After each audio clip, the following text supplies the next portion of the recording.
일단은 오늘 이제 시험 이제 중간고사 낼 거 좀 얘기해 드릴게요. 예.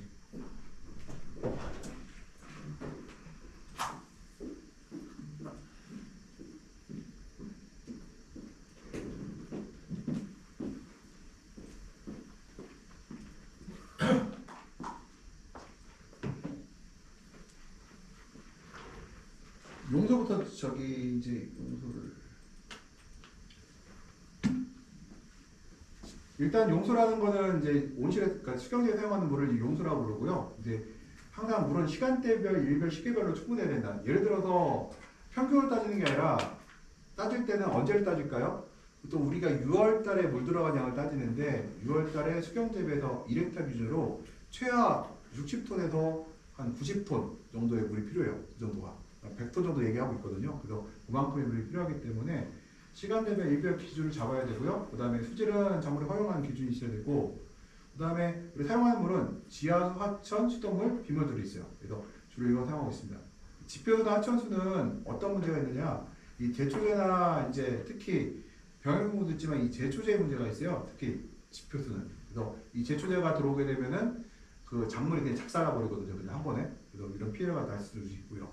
그 다음에 우리가 용수를 사용할 때는 보통 지하수를 쓰면서 어떤 데는 수돗물 쓰기도 하고요. 왜냐면 지하수가 수질이 안 좋으면 여기다 수돗물 섞어서 물을 만들어요. 좋은 물을 만들기도 하고, 어떤 사람들은 일부 이제 대저나 이런 데는 이제 물이 부족한 지역이거든요. 그래서 빗물을 갖다가 일부 보관해 쓰기도 해요. 그래서 지하수, 뭐 수돗물, 빗물 같이 여러 가지 섞어 쓰기도 한다. 뭐 세도 같은 경우에는 요새 하천수를 일체 정도에 사용하는 경우가 많고요. 용수의 허용 범위를 보게 되면은 우리가 이제 보통 pH는 5에서 7 정도를 이제 적정 범위로 얘기를 하고 있어요. EC는 뭐 0.45 얘기하고요. 특히 저희가 많이 보는 게 중탄산을 많이 보거든요. 중탄 30에서 50 ppm인데 우리가 이것보다 30보다 적어도 우리가 중탄산갈이라는 그런 그 뭐죠? 그 비료를 이용해서 그 배양액에 중탄산 함량을 늘리는 우리 처방전도 만들어내요. 그래서 중탄 30에서 50 ppm이고 이 이상이 넘어가면은 우리가 이제 질산이나 인산을 이용해서 질산들을 이용해서 우리가 중화시켜 사용하고 있고요. 그 다음에 실제로 이 허용 기준이라는 게 있잖아요. 이 적정치라는 게 넘어가도 농사가 이제 안 되는 건 아니고요. 적정치가 넘어가면은 우리가 처방전을 만들 때 조금 더 처방전을 변경해서 사용해요. 그러니까 예를 들어 적정치 안에 들어가 있으면은 특별하게 처방전을 만들 때 신경을 많이 안 써도 되는데 이 적정치를 넘어갔을 경우에는 실제로는 처방전을 새로 이제 조절하는데 실제로 우리가 온실을 짓고 운영하다 보면요 이 적정치를 넘어가는 지역이 상당히 많아요. 거의 모든 원수는 적정치를 넘어가는 경우가 많더라. 10명 중에 한 절반 정도는 넘어가는데 그래도 우리가 온실을 운영하거든요. 바로 그 배양액을 교정해서 사용하고 있어요. 얘들요. 그 다음에 나트륨 같은 경우도 보게 되면 뭐 30 ppm 이상일 때는 뭐 어렵다고 하는데 실제로는 뭐 토마토 같은 경우 뭐 184 ppm, 200 ppm 도달해도 실제로 농사를 짓고 있거든요. 이거들요. 그 다음에 이 중탄산에 대해서 얘기를 할 때 보통 우리가 얘기를 하면요. 중탄산은 저기 일단 나트륨 마그네슘 볼게요. 칼슘하고 마그네슘 같은 경우는 이제 pH를 올리는 기적들을 하는데요. pH를 올려주는데 이 pH를 올라갈 때 칼슘과 마그네슘 올리는 경우도 있지만 바로 중탄산에 올리는 경우도 있어요. 근데 칼슘과 마그네슘 많을 때는 우리가 이제 그 처방전을 할 때 칼슘과 마그네슘 함량을 줄여서 처방전을 만들어내고 있고요. 그 다음에 용수에는 나트륨과 염소가 있고 그 있을 때 특히 나트륨이 많으면은 칼슘 결핍이라든가 가리 결핍을 유발시킨다. 염분이 있을 때는. 그래서 염분은 칼슘이나 마그네슘은 식물한테 필요한 양분이긴 한데 나트륨과 염소는 필요가 없어요. 사실 식물을 키울 때. 그래서 나트륨과 염소는 없는 게 좋아요. 그래서 처방을 고려체를 보게 되면은 적정치가 0부터 시작하잖아요. 아예 필요가 없다는 거죠. 0부터 있다는 거. 필요가 없다는 얘기가 되고요. 그 다음에 철분이 있는 것 같은 경우는 우리가 그 지하수에서 뽑을 때 뽑자마자 특히 뭐 저기 세도라든가 청남 지역 같은 청양 천남 지역 같은 경우는 지하수를 뽑게 되면 철물이 나오거든요. 근데 지하수의 철물이 뭐냐면요, 일가천에서 이가천로, 그러니까 이가천에서 삼가천로 산화되면 나온 철이에요. 이것들이요. 그러니까 지하수 상태로 있을 때는 이가철로 환원철로 있다가 산가철로 바뀌면서 응고된 철로 발생한다. 그래서 이 산가철은 점적관을 맞는 문제들이 생기고 있다. 볼 수가 있어요. 그 다음에 철은 우리가 킬레이터형 EDT 철을 사용하고 있고요. 빗물, 수돗물 사용하고 있고, 염수의 정화 방법은 뭐 이제 특히 요새 그 삼투압 이런 이온 교환 수지법이라든가 역삼투압법으로 하고 있는데 필터값이 좀 비싼 단점들이 있고요. 네. 그다음에 좀 넘어. 이 중탄산에 대해서 얘기를 하면은 중탄산 같은 경우는 일단은 중탄산은 많은 pH가 올라간다는 거. 그다음에 중탄산은 이제 버퍼 기능을 해요. 그래서 pH가 급격하게 변하는 것을 일부 막아준다. 그래서 버퍼 기능을 하는 좋은 물질이기도 해요. 이 중탄산은 좋은 물질이다. 그리고 양해보정 시에는 우리가 반드시 중탄산이라고 표시해야 되는데 저희가 양해 저기 뭐죠? 원수 분석표를 보게 되면 제일 먼저 보는 게 저 같은 경우는 pH하고요. 두 번째 보는 게 EC, 세 번째로 보는 게 중탄산. 그 다음에 나트륨과 염화합량을 봐요. 그래서 중탄산이 굉장히 중요하거든요. 원수 분석에서. 그래서 이 중탄산이 많으면은 이제 30ppm 이하일 때 어때요? 중탄산 가리를 넣어준다고 했죠. 넘으면 50이 넘어가면 뭐 한다? 바로 질산을 넣어서 교정시키죠. 이것들이요. 그러면은 지금 우리가 중탄산을 고정할 때 이제 인산, 질산 사용하는데 제일 많이 쓰는 건 우리가 질산을 사용하고 있어요. 질산 가격도 싸고 질산이 비료 성분이잖아요. 인도 비료 성분인데 인산은 비싸기도 하지만 그 처방전에 사용되는 인산량이 적어요. 질산보다. 그러다 보니까 질산을 사용하면은 조금 더 편하게 관리하기 때문에 그렇고요. 탄핵 첨가량을 볼 때는 식을 볼게요. 중탄산의 ppm 농도. 중탄의 당량은 61이거든요. 61이라는 건 뭐예요? 1몰이 녹아있으면, 물몰이 61g 뜻이 우리가 당량이라고 얘기하거든요. 그래서 중탄산은 61g의 당량을 갖고 있다. 얘기를 할 수가 있어요. 그러면은 곱하기 탄의 당량. 탄의 당량은 이제 있고요. 탄의 순도, 탄의 비중이 있는데, 요거는 이제 요 식이 나와요. 그러면은 62이 뭐예요? 중탄의 당량. 63은 뭐예요? 질산의 당량. 60, 이거 100에서 이거 60은 뭐예요? 질산이 60%라는 뜻이에요. 그 다음에 1.367은 뭐냐? 이거는 바로 1리터에, 그러니까 이거 뭐죠? 이거 보게 되면 비중이죠. 비중이 뭐예요? 1ml가 몇 g이냐를 따질 때 우리가 그걸 뭐 비중이라고 하잖아요. 또 질산 1ml는 약 1.367g이에요. 그래서 그걸 비중이라고 하죠. 이 식을 통해서 우리가 어떻게 돼요? 계산해봤더니 100ppm을 고정하기 위해서 약 126ml의 산이 들어가요. 톤당. 근데 이거는 100배액으로 고정해야 되죠. 우리가 이걸 그대로 이렇게 되면은 우리가 너무 자주 교환해줘야 되기 때문에 100배액으로 고정을 하게 되죠. 그럼 100배액을 하게 되면 여기다 100을 곱하면 어떻게 돼요?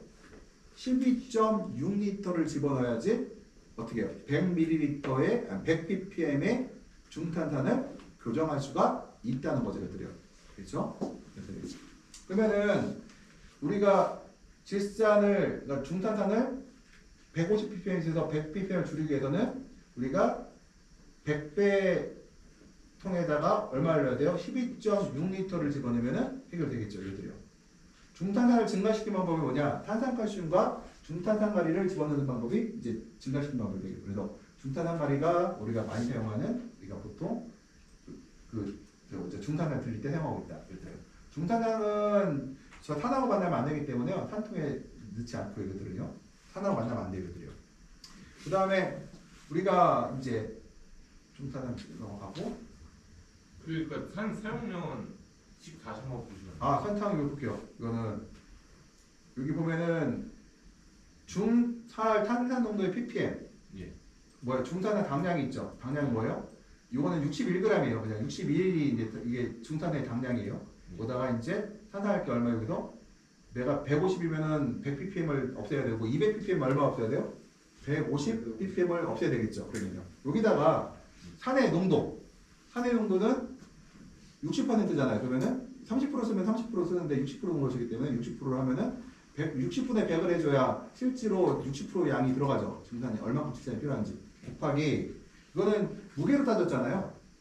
우리가 무게, 그러니까 당량이니까 무게잖아요. 이것을 뭘로 바꿔야 돼요? 리터니까 부피로 바꿔야 되죠. 부피로 바꾸니까 어때요? 1ml의 질산은 약 1.321g이기 때문에 이거 나눠줘 버리면은 이것을 우리가 필요한 리터수가 나오는데 이 리터는 뭐예요?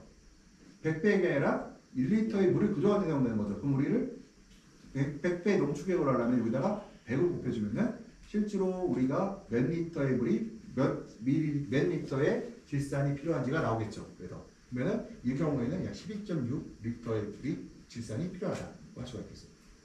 일단 중탄산 발휘하고 탄산가스를 이용해서 중탄산을 증가시키고 있고요. 그 다음에 이거는 뭐 우리가 양분 농도는 퍼센티지, ppm, 미리몰, 미리 이꼴로그로 우리가 표시하고 있어요. 이것들이요. 그래서 이 농도는 표시하고 있다. 그래서 그 다음에 이 C는 농도의 개별 양분 농도 표기법이죠. 예를 들어서 칼슘이 얼마큼이 있으면 칼슘 퍼센티지, 뭐 아니면 질산의 퍼센티지, 아니 뭐 미리몰 농도가 나올 수 있고 놀 농도가 나오겠죠. 이거는.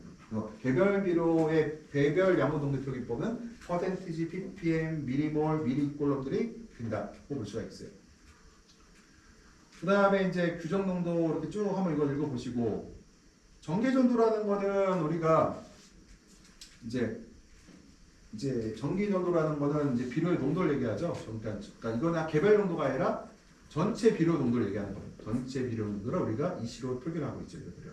이시가 높으면은 특정 비료가 높은 게 아니라 전체 뭔지는 모르겠으나 전체 비료의 농도가 높다 이렇게 얘기를 하죠. 이것들이요. 그러면은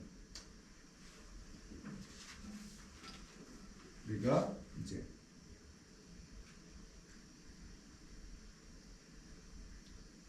이 시점을 이용하고 양분 농도가 좋고 농도가 한자가 있고요. 그 다음에 ppm 넘어가고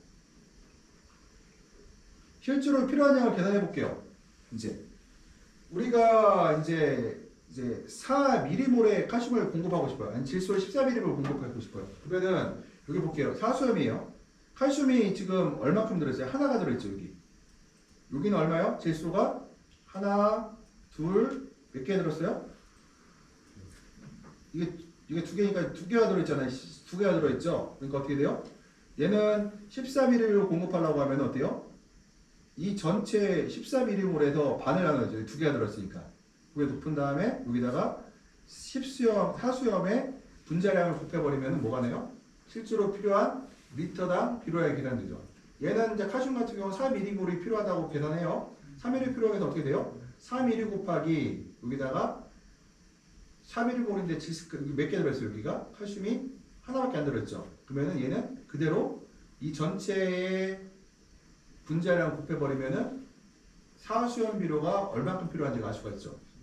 왜냐면 내가 4ml몰을 공급하기 위해서는 얘를 3ml몰을 공급해 주게 되면은 4ml몰의 비료가 나오겠죠. 반드시 얘는 질소가 두 개가 붙었기 때문에 14ml몰을 공급하기 위해서는 7ml몰의 사수염을 공급하게 되면은 바로 필요한 비료량이 나온다는 얘기예요.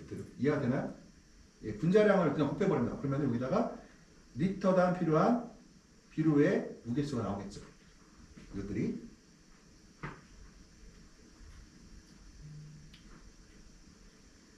그 다음에 이제 pH를 이거 쭉 넘어가고, 그 다음에 pH가 굉장히 중요하잖아요. pH를 보게 되면은 흡수량을 증가하게 보면 철하고 망간은 어때요? pH가 낮을 때 흡수가 잘 되고 pH가 높을 때 흡수가 안 되죠. 지금 안 되고 pH가 높을 때는 낮을 때는 이제 감소되는 칼슘이라든가 마그네슘 같은 양이온은 흡수가 안 되는 거 볼 수가 있어요. 그러면 pH에 따라서 그러니까 pH 높을 때 이인과 철이 흡수가 안 되는 거 볼 수가 있고요. 그것들이요. 그 다음에 이제 pH의 상승을 보게 될 때 보통은 pH는 보통 영양성장일 때 pH가 올라가는 경향이 있어요. 영양성장일 때 질산체질소의 흡수량이 늘어나거든요. 그 다음에 생식성장일 때는 pH가 내려가는 경향이 있어요. 그때는 양이온을 흡수하기 때문에요. 그러면은 양이온을 흡수하는 pH가 어떻게 해요? 떨어지죠. 음이온을 흡수하게 되면 pH가 올라가고요. 그러면은 질산체질소를 흡수하게 되면은 pH가 올라가 내려가요? pH가 올라가죠. 그러면 우리가 질산체질소를 뭐라고 한다? 생리적 알칼리 비료라 얘기를 하고요. 아모니아테는 흡수하게 되면 어떻게 돼요? 양이온이니까 pH가 떨어지죠. 그러면 아모니아테는 생리적 산성 비료라 얘기를 해요. 그것들이요. 아모니아펜요? 아모니아테는 생리적 산성 비료죠. 그것들이요. 그 다음에 우리가 일단은 비료 중에서 보게 되면 여러 가지가 있잖아요. 그래서 우리 측정할 때 이제 pH 페이퍼 넘어가고 그 다음에 pH 센서 같은 걸 볼게요. pH 센서는 원칙적으로 pH 페이퍼 같은 센서가 있잖아요. 그래서 페이퍼 같은 경우는 우리가 7에서 14, 그러니까 12주 이내에 한 번씩 센서를 교정해줘야 된다. 그다음에 6개월에 한 번씩 뭐예요? pH 정도를 교환해야 되고요. 그래서 반드시 물이 적신 상태로 보관해야 된다는 것들. 그래서 이걸 알고 계시면 될 것 같고요. 보관 방법이에요. 그다음에 시료를 우리가 채취할 때는 어때요? 평균값을 내나요? pH 측정할 때? 평균을 하지 않고요. 목표를 설정했던 pH보다 넘어간 걸 계산하죠. 항상요. 할 때는. 그 다음에 우리가 이제 비료를 얘기할 때 볼게요. 위에 보게 되면은 질소비료를 계산해 볼게요. 질소비료 중에서 암모니아태가 있는 비료가 뭐가 있어요? 질산칼슘 중에서 위가 10수염이고 아래가 4수염이에요. 10수염에는 보면 암모니아태가 들어있죠. 그 다음 질산 암모늄도 암모늄에 들어있고 그 다음에 뭐 예를 들어서 제린산 암모늄도 암모늄이 들어있어요. 근데 사수염에는 암모니아가 없죠. 그래서 암모니아태가 질소가 있는 비료는 10수염과 뭐 질산 암모늄, 인산 암모늄, 그다음에 인산 가리, 질산 암모늄 정도가 있다고 설명할 수 있어요. 인산 있다고 볼 수가 있겠고요. 그다음에 철비료는 우리가 보통 얘기를 할 때 철을 여러 가지가 있죠. 보통 EDTA 철 같은 경우는 우리가 가루 철이라고 부르고 플레이트 철 중에서 DDPA나 EDTA 철은 우리가 액상철로 부르는데 가격은 누가 비싸요? 액상철이 훨씬 비싸죠. 가루 철보다. 대신에 어때요? pH에 민감하지 않죠. 얘들은. pH가 6.5 넘어가면 제가 뭐라고 하라고 했어요? 액상철, 그러니까 EDTA를 쓰다가 뭐로 바꾸라고 했어요? 바로 EDPH 같은 액상철로 교환하라고 했죠. 왜냐하면 철결 피부 위험이 있기 때문에. 그러니까 액상철들은 비록 넓은 스펙트럼, 그러니까 pH가 좀 범위가 넓다. 그러면 조금 더 pH에 둔감하다 생각하시면 돼요. 이런 철들은. 근데 가격이 비싼 단점들이 있는 거죠. 그 다음에 우리가 배양액을 이제 얘기를 할 때 우리가 제가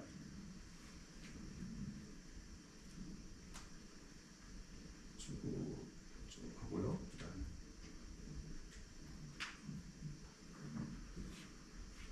우리가 배양액을 이제 우리가 여러 가지 선택하는데 그 중에서 이제 하나가 이제 우리가 원칙적으로 알아야 될 게 뭐냐면요. 모든 배양액들은 기본적으로 그러니까 그 필수 무기성분을 다 갖고 있어야 되고요. 어떤 배양액이든 간에 그다음에 경제적으로 가격이 좀 짜야 되고 그다음에 측정 범위 pH 범위가 얼마야 돼요? 7.0을 넘어가야 돼요. 보통 우리가 5.0에서 7.0 사이에 배양액이 위치하고 있어야 됩니다.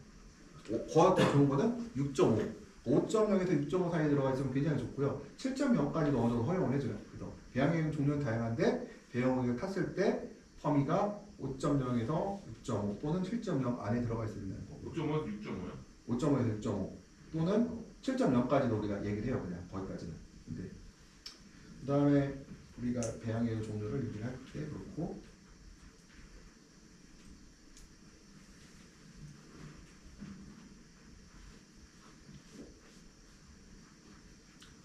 배양액을 살 때는 우리가 보통 2주 이내일 거 사용하고요. 3주가 넘어갈 사용하지 않아요. 그 다음에 우리가 또 하나가 배양액을 들 때는 어떤 게 있을까요? 공급되는 배양액이 근권의 이시가 근권의 이시가 공급되는 이시보다 낮아야 된다는 거. 항상 얘기를 할 때는 우리가 근권보다 공급하는 이시가 낮아야 된다는 걸 우리가 알고 있어야 되고요. 그 다음에 잠깐만 해봐. 적어놨는데 1, 2배를 사용할 수 1, 2배 사용 끝내야 되고 농축 배양액은 그 다음에 우리가 물을 탈 때는 일단 다량 원수를 그러니까 물을 채울 때는 한 번에 다 태우나요? 안 그렇죠. 일단은 1톤을 탈 때 물을 1톤 넣는 게 아니라 뭐 한 70%만 채운 다음에 비료를 타고 마저 1톤을 채우죠. 이렇게 안 하면은 오버될 수가 있죠. 이것들요. 그 다음에 우리가 밀양원소를 녹일 때는요. 밀양원소부터 녹이나요? 다량원소부터 녹이나요? 밀양원소부터 녹이죠. 밀양원소 잘 안 녹거든요. 그래서 그 다음에 우리가 가장 많이 쓰는 농축액은요. 50배, 100배 뭐 아니면은 어느 걸 많이 써요? 보통 우리가 100배의 농축액을 제일 많이 쓰고 있어요. 일반적으로 그래도요. 50배도 있고 100배도 있고 200배도 있는데 보통 우리가 100배액을 제일 많이 쓰고 있다. 그 다음에 이제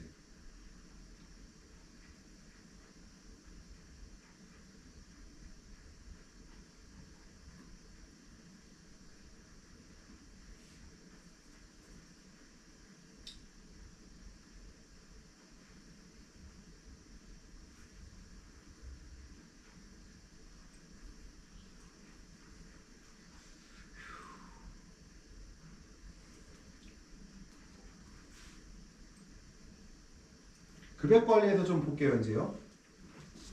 일단 우리가 그 급액 관리 기본이 되려면은 일단은 그 광량이 많으면은 물을 많이 주죠. 그다음에 습도가 낮으면 물을 많이 주고, 그다음에 작물의 환경이 높으면은 급액량을 증가시키죠. 그래서 우리가 급액량을 결정하는 가장 큰 인자가 뭐예요? 여기서 보게 되면은 내가 물 주는 양 결정하는 가장 큰 환경 요인. 햇빛 아닌가요? 우리 광량이죠. 그 다음에 습도가 되죠. 광량이 제일 우선이고, 그 다음에 습도가 영양값이고, 작물의 활력, 배지 온도 영양값이 될 수가 있어요.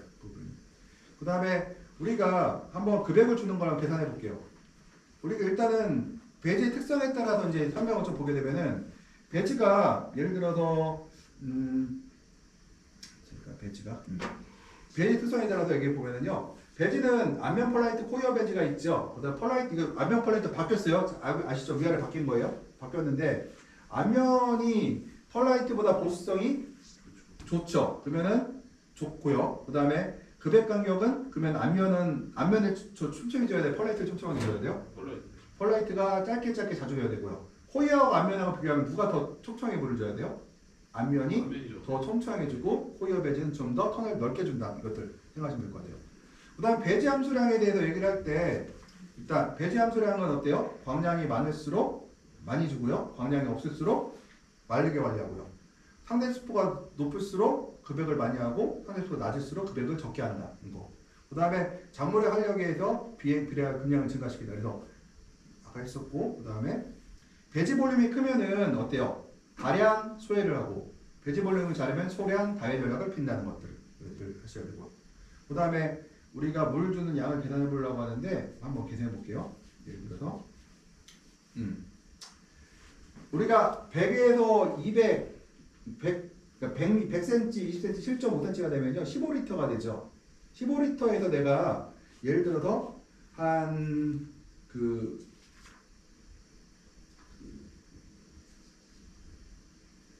15리터에서 3%의 물량을 주려고 해요. 3%. 그러니까 우리가 2%부터 4%까지를 일반적으로 줘요. 그러니까 예를 들어서 20리터 배지면은 배지에 한 번 물을 줄 때 한 400에서 800까지 정도 물을 주는데 약간 건조하게 하려면 200, 그 다음에 2% 주고 보통 일반 3% 주고 좀 습하게 하려면 4% 주는데 그럼 어떻게 줄까요? 내가 4% 주고 싶으면 어떻게 물량을 줄까요? 표준관으로 볼게요. 15리터를 3%랑 0.3명으로 하면 450이 되죠. 근데 내가 드리퍼를 4개 꼽아줬어요. 그럼 어떻게 돼요? 여기다가 물을 주려고 하면 하루에 한 드리퍼에다 얼마를 줘야 돼요? 112.5를 주게 되면은 450이 나오죠. 15리터 곱하기 0.03을 하면 450이 나오고 드리퍼 4개로 물을 주려면은 한 번 줄 때 한 112ml 정도의 물을 줘야 한 850ml의 물을 줄 수가 있겠죠. 또 4%로 2%로 물을 주면 어떻게 돼요? 약 15 곱하기 0.0이면 300cc가 되겠죠. 그러면 드리퍼가 약 한 번 줄 때 75cc 정도의 물을 줘야지 어떻게 돼요?